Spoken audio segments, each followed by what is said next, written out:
So this is the noisy channel,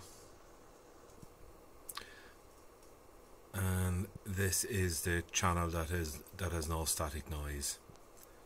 Both timed inputs are shorted.